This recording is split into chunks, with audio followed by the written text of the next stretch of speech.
வணக்கம். இது மதிமுகம் செய்திகள். இன்றைய முக்கிய நிகழ்வுகளை பார்ப்பதற்கு முன்பாக தலைப்புச் செய்திகளை பார்க்கலாம். அமைச்சர் ஏவா வேலுக்கு தொடர்புடைய இடங்களில் 3வது நாளாக வருமான வரித்துறையினர் சோதனை.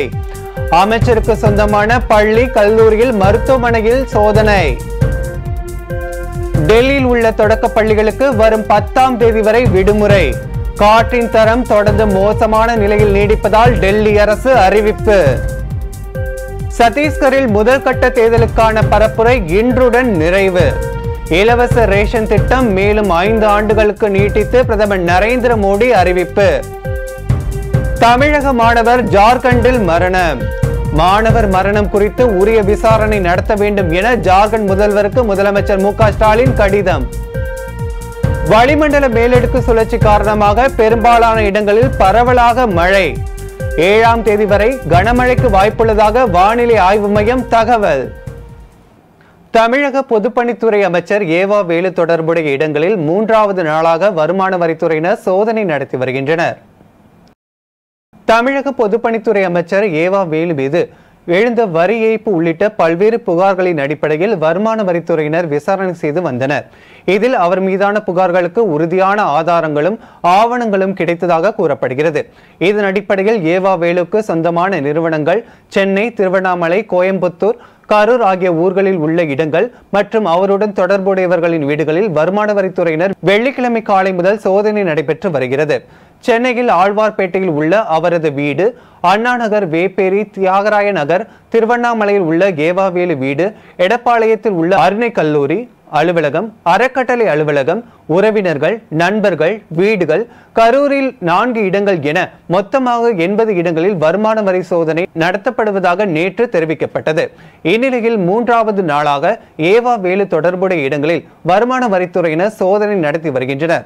அமைச்சர் ஏவா வேலுவின் மகன் கம்பன் வீடு மற்றும் தொடர்புடைய இடங்களில் சோதனை மேற்கொள்ளப்பட்டு வருகிறது. திருவண்ணாமலையில் 5 கல்லூரிகள் உட்பட ஏவா வேலுக்கு சொந்தமான கல்வி நிலையங்கள் உள்ளிட்ட 20 இடங்களில் சோதனை தொடர்வதாக தகவல் தெரிவிக்கப்பட்டுள்ளது. கரூரில் மறைந்த முன்னாள் திமுக மாவட்ட செயலாளர் வாசகி முருகேசனின் சகோதரி வீடு உட்பட 4 இடங்களில் வருமான வரித்துறை அதிகாரிகள் சோதனை மேற்கொண்டுள்ளனர். விழுப்புரம் கிழக்கு சண்முகபுரம் காலனியில் வசித்து வரும் தொழிலதிபர் பிரேம்நாத் வீடு, கிரானைட் கற்கள் விற்பனை நிலையம், தங்கும் விடுதி என தொடர்புடைய இடங்களில் வருமான வரித்துறை அதிகாரிகள் சோதனை மேற்கொண்டுள்ளனர். தமிழக மாணவர் ஜார்க்கண்டில் உயிரிழந்தது குறித்து உரிய விசாரணை நடத்த வேண்டும் என ஜார்க்கண்ட் மாநில முதல்வருக்கு முதலமைச்சர் மு.க. ஸ்டாலின் கடிதம் எழுதியுள்ளார். நாமக்கல் மாவட்டத்தை சேர்ந்த மதியழகன் என்பவரது மகன் மதன்குமார் ஜார்க்கண்ட் மாநிலம் ராஞ்சியில் உள்ள ராஜேந்திரா மருத்துவக் கல்லூரி விடுதியில் தங்கி படித்து வந்தார். மதன்குமார் காணாமல் போய் பின்னர் அவரது உடல் எரிந்த நிலையில் சடலமாக அவர் தங்கியிருந்த விடுதியின் பின்புறத்தில் கண்டெடுக்கப்பட்டது. மதன்குமார் மர்மமான முறையில் இறந்த சம்பவம் குறித்து ஜார்க்கண்ட் மாநில காவல்துறையினரும் வழக்கு பதிவு செய்து விசாரணை மேற்கொண்டு வருகின்றனர். மதன்குமாரை இழந்து வாடும் அவரது குடும்பத்தினர் மற்றும் அவரது உறவினர்களுக்கு ஆழ்ந்த இரங்கலையும் ஆறுதலையும் தெரிவித்துள்ள முதலமைச்சர் மு.க. ஸ்டாலின் அவரின் குடும்பத்தாருக்கு முதலமைச்சரின் பொது நிவாரண நிதியிலிருந்து 3 லட்சம் ரூபாய் நிதியுதவி வழங்கிட உத்தரவிட்டுள்ளார். மேலும் இது குறித்து உரிய விசாரணையை விரைந்து மேற்கொண்டு அவரது இறப்பிற்கு நீதி கிடைக்கும் வகையில் துரித நடவடிக்கை மேற்கொள்ள வேண்டும் என ஜார்க்கண்ட் மாநில முதலமைச்சருக்கு தமிழ்நாடு முதலமைச்சர் மு.க. ஸ்டாலின் கடிதம் எழுதியுள்ளார். தமிழகத்தில் டாஸ்மாக் மதுக்கடைகளின் எண்ணிக்கையை படிப்படியாக குறைக்க நடவடிக்கை எடுக்கப்பட்டு வருவதாக அமைச்சர் முத்துசாமி தெரிவித்துள்ளார். கோவையில் செய்தியாளர்களிடம் பேசிய மது விலக்கு மற்றும் ஆயத்தீர்வைத்துறை அமைச்சர் முத்துசாமி மது பழக்கத்திற்கு ஆளானவர்களை கண்டறிந்து அவர்களுக்கு ஆலோசனை வழங்கி நல்வழிப்படுத்திட வேண்டும் எனவும் அவ்வாறு செய்யும் டாஸ்மாக் ஊழியர்களுக்கு பரிசு தொகை வழங்கப்படும் என தெரிவித்தார். தமிழகத்தில் உள்ள அனைத்து தொகுதிகளிலும் விளையாட்டு மைதானம் அமைக்கப்படும் எனவும் இதனால் விளையாட்டில் ஆர்வமுள்ள கல்லூரி மாணவர்கள், பள்ளி மாணவ மாணவிகள் தங்களது திறமையை வளர்த்துக் கொள்ள வாய்ப்புள்ளதாக தெரிவித்தார். பொள்ளாச்சியில் ஒரு 2 ஏக்கர் பரப்பளவில் ஒரு உள் விளையாட்டு அரங்கம் கட்டுவதற்கான ஏற்பாடு செய்யப்பட்டிருக்கிறது. அதன் மொத்த மதிப்பீடு 5 கோடி ரூபாய். அரசாங்கம் 2.5 கோடி ரூபாய் நேரடியாக கொடுத்து விடுகிறது. மீதம் 2.5 கோடி ரூபாய் பொதுமக்களுடைய பங்கீடாக வைத்து இதை கட்டுவதற்கான ஏற்பாடு செய்யப்பட்டிருக்கிறது. அதை முழுமையாக சில நண்பர்கள் முன்வந்து எடுத்து செய்வதற்கான நடவடிக்கை எடுத்திருக்கிறார்கள். மாண்புமிகு தமிழ்நாடு முதலமைச்சருடைய ஆலோசனைப்படி விளையாட்டுத்துறை அமைச்சர் அன்பிற்குரிய உதயநிதி அவர்கள் எல்லா இடங்களிலேயும் விளையாட்டு அரங்கங்கள் வர வேண்டும், குறிப்பாக ஒவ்வொரு தொகுதியிலையும் வர வேண்டும் என்று அவர்கள் திட்டமிட்டு அதற்காக தனியான ஒரு திட்டம் செயல்படுத்தப்பட இருக்கிறது. இது அந்த திட்டத்தோடு இல்லை என்றாலும் அந்த ஆலோசனைக்கு இணங்க இது செய்யப்பட்டிருக்கிறது. எனவே இது முடிகிற பொழுது இந்த பகுதியில் இருக்கிற மக்களுக்கு மிக பயனுடையதாக இருக்கும் என்று நாங்கள் கருதுகிறோம். டெல்லியில் கடுமையான காற்று மாசுபாடு காரணமாக பள்ளிகளுக்கு நவம்பர் 10ஆம் தேதி வரை விடுமுறை அறிவிக்கப்பட்டுள்ளது. டெல்லியில் கடந்த சில தினங்களாக வழக்கத்திற்கு அதிகமாக காற்று மாசுபாடு ஏற்படுகிறது.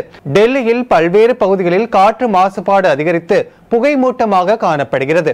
காற்றின் தரம் மிகவும் மோசமான நிலையில் இருப்பதாகவும் காற்றின் ஒட்டுமொத்த தர குறியீடு 346ஆக உள்ளதாகவும் ஒன்றிய மாசு கட்டுப்பாட்டு வாரியம் தெரிவித்துள்ளது. லோதி சாலை, ஜஹாங்கிரிபுரி, ஆர்கே புரம் மற்றும் இந்திரா காந்தி சர்வதேச விமான நிலையம் ஆகிய பகுதிகளில் காற்றின் தரம் முறையே 438, 491, 486, 473 என்ற அளவில் உள்ளது. மாசுபட்ட காற்றை சுவாசிப்பதால் பலர் மூச்சு திணறல், சுவாச கோளாறுகளால் பாதிக்கப்பட்டுள்ளனர். இந்நிலையில் டெல்லியில் அதிகரித்து வரும் தொடர் காற்று மாசுபாடு காரணமாக அங்கு தொடக்க பள்ளிகளுக்கு விடுமுறை அளிக்கப்பட்டுள்ளது. வரும் 10ஆம் தேதி வரை அனைத்து அரசு பள்ளிகளுக்கும் விடுமுறை அளித்து டெல்லி அரசு உத்தரவு பிறப்பித்துள்ளது. மேலும் 6 முதல் 12ஆம் வகுப்பு வரையிலான மாணவர்களுக்கு பாடங்களை ஆன்லைன் வழியாக நடத்தவும் உத்தரவிடப்பட்டுள்ளது. ஒன்றிய அரசின் இலவச ரேஷன் திட்டத்தை மேலும் 5 ஆண்டுகள் நீட்டித்து பிரதமர் நரேந்திர மோடி அறிவித்துள்ளார். சட்டப்பேரவை தேர்தல் நடைபெறவுள்ள சத்தீஸ்கர் மாநிலத்தில் பிரதமர் நரேந்திர மோடி தீவிர பரப்புரையில் ஈடுபட்டு வருகிறார். இந்த நிலையில் அங்கு நடந்த பொதுக்கூட்டம் ஒன்றில் பேசிய பிரதமர் நரேந்திர மோடி இலவச ரேஷன் திட்டத்தை மேலும் 5 ஆண்டுகள் நீட்டிக்க ஒன்றிய அரசு முடிவு செய்துள்ளதாகவும் இதன் மூலம் நாட்டில் உள்ள 80 கோடி மக்கள் பயனடைவர் என்றும் கூறினார். கொரோனா பெருந்தொற்று காலத்தில் ஏழைகளின் பசியை போக்குவதற்காக பிரதம மந்திரி கரீப் கல்யாண் அன்ன யோஜனா என்ற திட்டத்தை கடந்த 2020ஆம் ஆண்டு ஒன்றிய அரசு அறிமுகப்படுத்தியதாக தெரிவித்த அவர், இந்த திட்டத்தின் கீழ் நபர் ஒன்றுக்கு 5 கிலோ உணவு தானியம் இலவசமாக வழங்கப்பட்டது என்றும் உணவு பாதுகாப்பு சட்டத்தின் கீழ் வழங்கப்படும் ரேஷனுடன் கூடுதலாக இந்த உணவுப் பொருட்கள் வழங்கப்படும் எனவும் தெரிவித்துள்ளார். பாஜக ஆட்சியில் தொழில்நுட்ப தடங்கள் கூட ஹிந்தி மொழிக்கு சாதகமாக அமைவது வியப்புதான் என மதுரை எம்பி சு வெங்கடேசன் தெரிவித்துள்ளார். சிலிண்டர் பதிவு சேவையில் தமிழ் மொழி நிறுத்தப்பட்டதாக புகார் எழுந்தது. இது தொடர்பாக Madurai MP Su Venkatesan Indian oil நிறுவனத்திற்கு கடிதம் எழுதியிருந்தார். அதில் இண்டேன் தானியங்கி சமையல் எரிவாயு பதிவு சேவையில் தமிழ், ஆங்கிலத்திற்கான வாய்ப்புகள் தரப்பட்டிருந்ததாகவும் தற்போது அந்த வாய்ப்புகள் நீக்கப்பட்டு ஹிந்தி சேவை மட்டுமே இருப்பதாக தெரிவித்தார். சமையல் எரிவாயு வேண்டுமென்றால் ஹிந்தி கற்றுக்கொண்டு வா என்று மக்களை துரத்துவது போல உள்ளதாகவும், எனவே மீண்டும் இண்டேன் சமையல் எரிவாயு பதிவு தமிழ் சேவையை தர வேண்டும் என்று கடிதத்தில் குறிப்பிட்டிருந்தார். இதற்கு இண்டேன் தானியங்கி சமையல் எரிவாயு பதிவிற்கான தமிழ் மொழி சேவையில் தடங்கல் ஏற்பட்டது குறித்து இந்தியன் ஆயில் நிறுவனம் விளக்கம் அளித்துள்ளது. அதில் இம்மாதம் 1ஆம் தேதி முதல் ஏர்டெல் நிறுவனத்தில் இருந்து ஜியோ நிறுவனத்திற்கு எங்களது தானியங்கி சமையல் எரிவாயு குரல் பதிவு சேவை மாற்றப்பட்டுள்ளதாக தெரிவித்துள்ளது. இதனால் மாநில மொழி தேர்வு வசதியில் சிறு தடங்கல் ஏற்பட்டதாகவும் இப்பிரச்சனைக்கு தற்போது தீர்வு காணப்பட்டுவிட்டதால் வாடிக்கையாளர்கள் சிலிண்டர் முன்பதிவு வசதியை தமிழ் மொழியிலும் தடையின்றி பெறலாம் என தெரிவித்துள்ளது. இது குறித்து தனது எக்ஸ் பக்கத்தில் கருத்து பதிவிட்டுள்ள மதுரை எம்பி சு வெங்கடேசன், பாஜக ஆட்சியில் தொழில்நுட்ப தடங்கள் கூட ஹிந்தி மொழிக்கு சாதகமாக அமைவது வியப்புதான் என தெரிவித்துள்ளார்.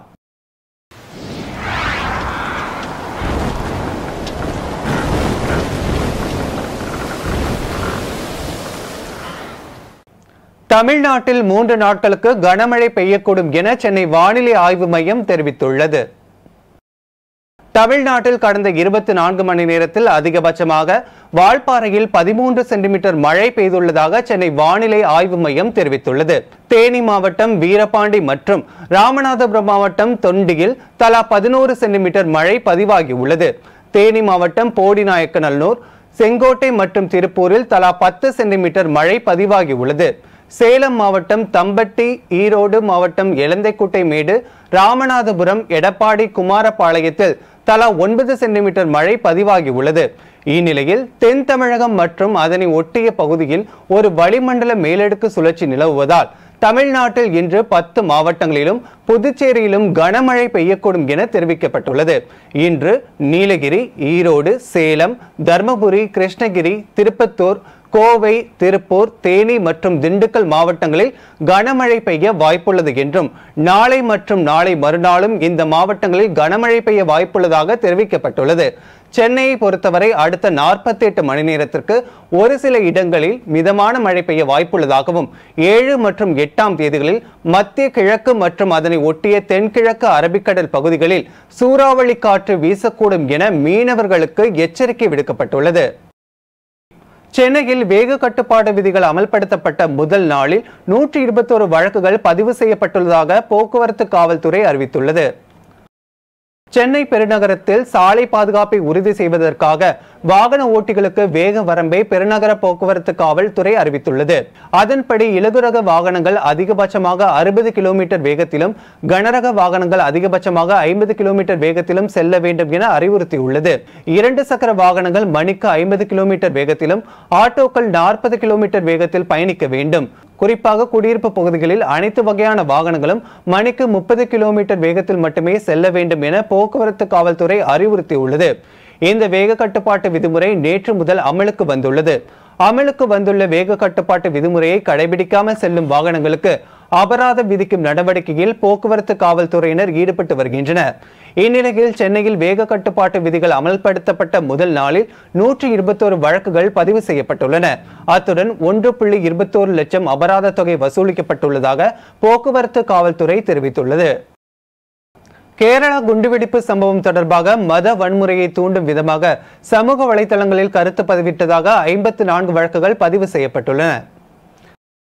கேரள மாநிலம் எர்ணாகுளம் களமச்சேரி என்ற இடத்தில் ஜெப கூட்டம் நடைபெற்றிருக்கும் போது 3 வெடிகுண்டு வெடிப்பு சம்பவம் நிகழ்ந்தது பரபரப்பை ஏற்படுத்தியது.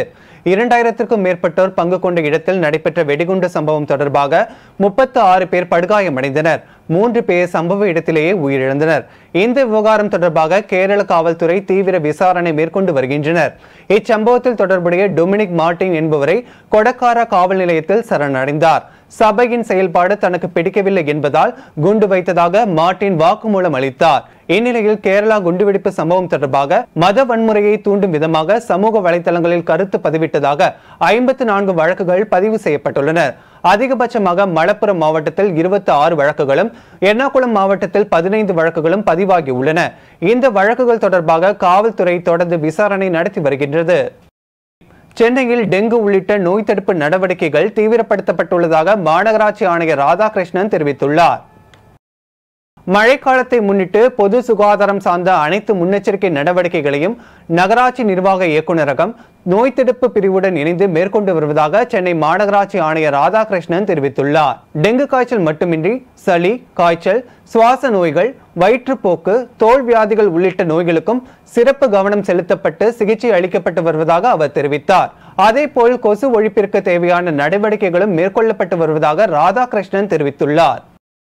மேட்டூர் அணையின் நீர்மட்டம் இன்று காலை நிலவரப்படி 53.32 அடியாக உயர்ந்துள்ளது. அணைக்கு வரும் நீரின் அளவு வினாடிக்கு 2227 கன அடியிலிருந்து வினாடிக்கு 1845 கன அடியாக குறைந்துள்ளது. அணையிலிருந்து குடிநீர் தேவைக்காக வினாடிக்கு 500 கன அடி வீதம் தண்ணீர் திறக்கப்பட்டு வருகிறது. தூத்துக்குடி மாவட்டம் கோவில்பட்டி எவரெஸ்ட் மாரியப்பன் நாடார் மேல்நிலைப் பள்ளியில் மாணவர்களுக்கான வழிகாட்டுதல் நிகழ்ச்சி நடைபெற்றது. இந்நிகழ்வில் தமிழ்நாடு காவல்துறையின் முன்னாள் டிஜிபி சைலேந்திரபாபு பங்கேற்று மாணவர்கள் மத்தியில் நாம் ஏன் கல்வி கற்க வேண்டும் என்பது குறித்தும் கல்வியை எளிமையாக எப்படி கற்க வேண்டும் என்பது குறித்தும் மாணவர்களுடன் உரையாடினார். ஒரு நோய் ஒரு ஆள் மாதிரி மகிழ்ச்சியும் ஒரு ஆள் தெரிந்து நல்ல point. I appreciate this point. What's your name? Bharat.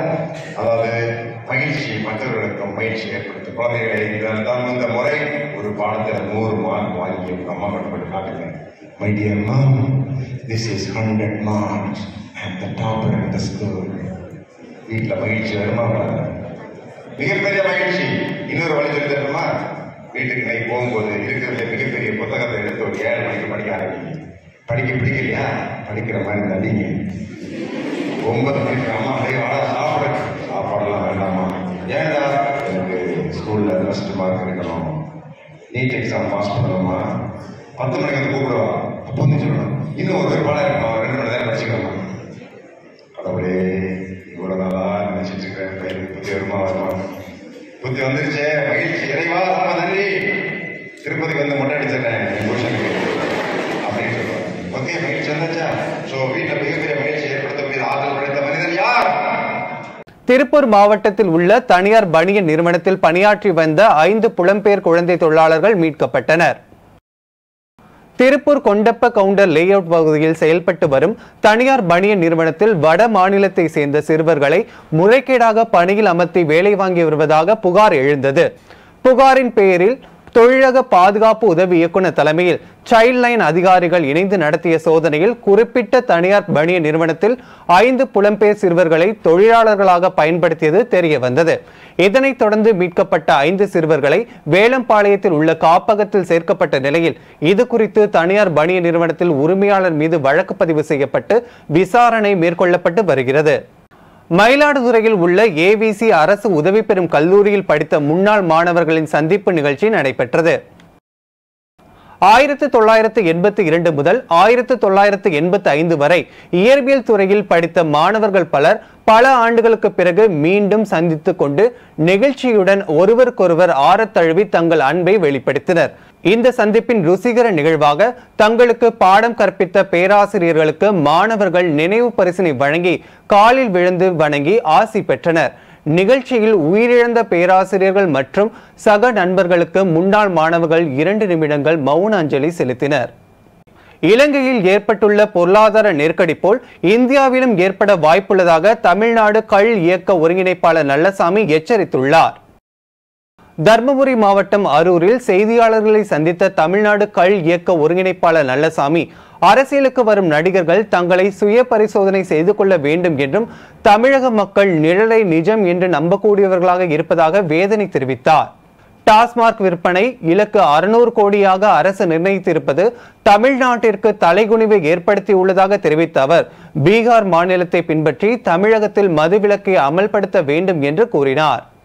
நயன்தாரான்னு ஒரு நடிகை அறம்ங்கிற திரைப்படத்தில் நல்ல மாவட்ட ஆட்சியர்னு நடிச்சிட்டாங்க. அப்போ உடனே கேரள பத்திரிகை எழுதுகிறாங்க, நயன்தாரா நடிகை அறம்ங்கிற ஒரு திரைப்படத்தில் நல்ல மாவட்ட ஆட்சியராக நடித்து தமிழ்நாட்டு மக்கள் மனதில் இடம் பிடிச்சிட்டாங்க. இதை தொடர்ந்து ஒரு திரைப்படத்தில் நல்ல அரசியல்வாதியாக நடித்து அதை அடுத்து ஒரு கட்சி ஆரம்பித்து தேர்தல் சந்தித்தால் வெற்றி பெறுவதும் முதலமைச்சராவதும் உறுதி. ஏனென்றால் தமிழர்கள் நிழலை நிஜமென நம்பக்கூடியவர்கள், சினிமா மோகம் கொண்டவர்கள் அப்படின்னு பதிவு பண்ணியிருக்காங்க அந்த காலத்தில். இது எப்படி இருக்குதுன்னா ஒவ்வொரு தமிழனே பிஞ்சுவான செருப்பில் செவினியாக சாத்துன மாதிரி இருக்குது. தீபாவளியை முன்னிறுத்தி டாஸ்மாக் விற்பனை இலக்கு ரூ 600 கோடியாக அரசு நிர்ணயித்திருக்கின்றது. டாஸ்மாக் மது வருமானத்தை வைத்தே அரசு ஊழியர்களுக்கு சம்பளம் கொடுக்கின்றோம், நலத்திட்டங்களை நடத்துகின்றோம் என்று பெருமையாக சொல்லிக்கொள்வது தமிழ்நாட்டுக்கு வந்திருக்கக்கூடிய தலைக்குனிவே ஆகும். இதற்காக தமிழ்நாடு வெட்கப்பட வேண்டும். பீகாரை பின்பற்றி தமிழ்நாட்டிலும் மதுவிலக்கு மற்றும் மது கொள்கை மாற்றி அமைக்கப்பட வேண்டும். 8 ஆண்டுகளுக்கு முன்பு பீகாரில் பூரண மதுவிலக்கு கொண்டு வரப்பட்டது. அங்கே சாராயத்துக்கு தடை, இறக்குமதி மதுக்களுக்கு தடை, இந்திய தயாரிப்பு அயல்நாட்டு மதுக்களுக்கு தடை, கல்லுக்கு விலக்களிப்பு. உலக அளவில் கல்லை உணவாக ஏற்றுக்கொள்கின்ற பொழுது தமிழ்நாட்டில் மட்டும் மாறுபடுவது, வேறுபடுவது வேதனைக்குரியது, வெட்கக்கேடானது.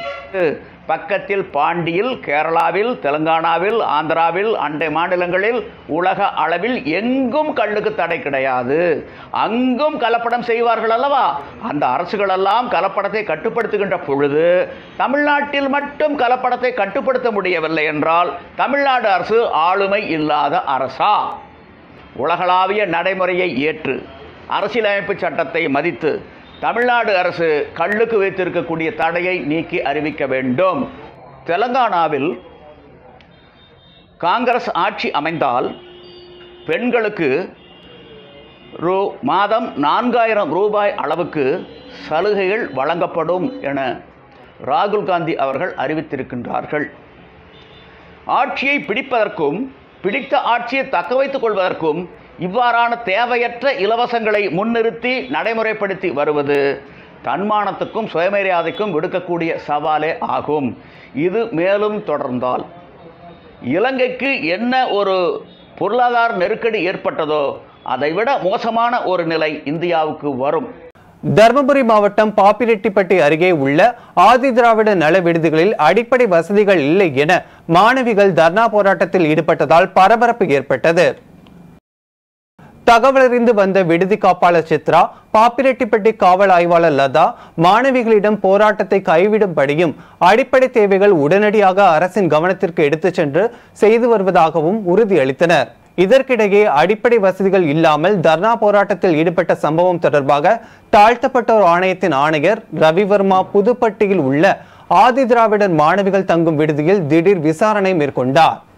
மயிலாடுதுறையில் உச்சநீதிமன்ற தீர்ப்பை அமல்படுத்தாத ஒன்றிய அரசை கண்டித்து அகில இந்திய ஓய்வூதியர்கள் நலசங்கம் சார்பில் கவன ஈர்ப்பு ஆர்ப்பாட்டம் நடைபெற்றது. மயிலாடுதுறை கிட்டப்பா அங்காடி முன்பாக மாநில துணைத் தலைவர் மணிமாறன் தலைமையில் கருப்பு பேட்ச் அணிந்து ஒன்றிய அரசின் கவனத்தை ஈர்க்கும் விதமாக ஆர்ப்பாட்டத்தில் ஈடுபட்டனர்.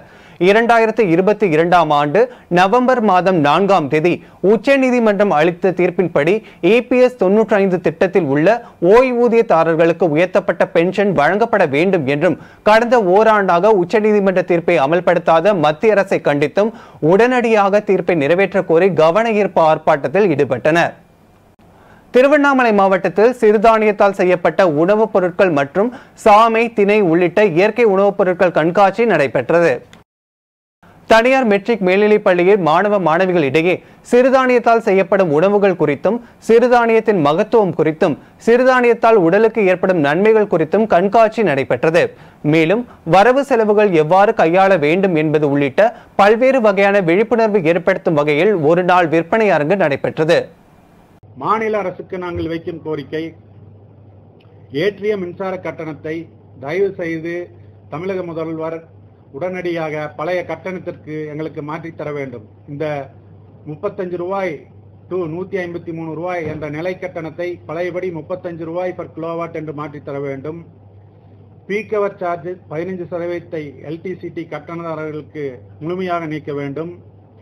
ரூப்டாப் சோலார் விதித்த சர்சார்ஜ் ₹1.53 உடனடியாக ரத்து செய்ய வேண்டும்.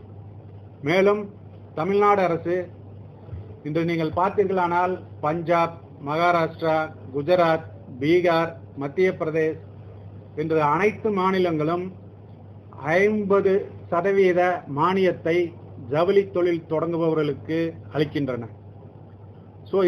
சென்னை நுங்கம்பாக்கத்தில் உள்ள ஆர்ட் ஹவுஸ் வளாகத்தில் தேஜஸ்மி ஹனியின் தஞ்சாவூர் ஓவியங்களின் கண்காட்சியினை தமிழ்நாடு காவல்துறையின் தலைமை இயக்குனர் சங்கஜிவால் துவக்கி வைத்தார். தனி சிறப்பு பெற்ற ஓவியங்களில் ஒன்றாக கருதப்படும் தஞ்சாவூர் ஓவியங்களை படச்சித்திர ஓவிய பாணியுடன் இணைந்து ஃபியூஷன் வகையிலான ஓவியங்களை கொண்டு தொடர்ந்து 2 நாட்கள் நடைபெறும் இந்த கண்காட்சியினை தமிழ்நாடு காவல்துறையின் தலைமை இயக்குனர் சங்கஜிவால் சிறப்பு விருந்தினராக கலந்து கொண்டு துவக்கி வைத்து ஓவியங்களை பார்வையிட்டார். இந்த ஓவிய கண்காட்சியில் காட்சிப்படுத்தப்பட்டுள்ள அனைத்து ஓவியங்களும் ராதா மற்றும் கிருஷ்ணாவை கருப்பொருளாக கொண்டு உருவாக்கப்பட்டுள்ளது.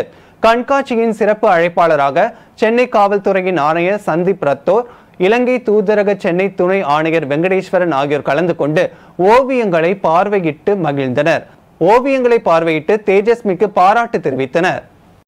நேபாளத்தில் 3.6 ரிக்டர் அளவில் மீண்டும் நிலநடுக்கம் ஏற்பட்டுள்ளதால் மக்கள் அதிர்ச்சி அடைந்துள்ளனர். நேபாளத்தில் நேற்று முன்தினம் இரவு 6.4 ரிக்டர் அளவுகளில் சக்தி வாய்ந்த நிலநடுக்கம் ஏற்பட்டது.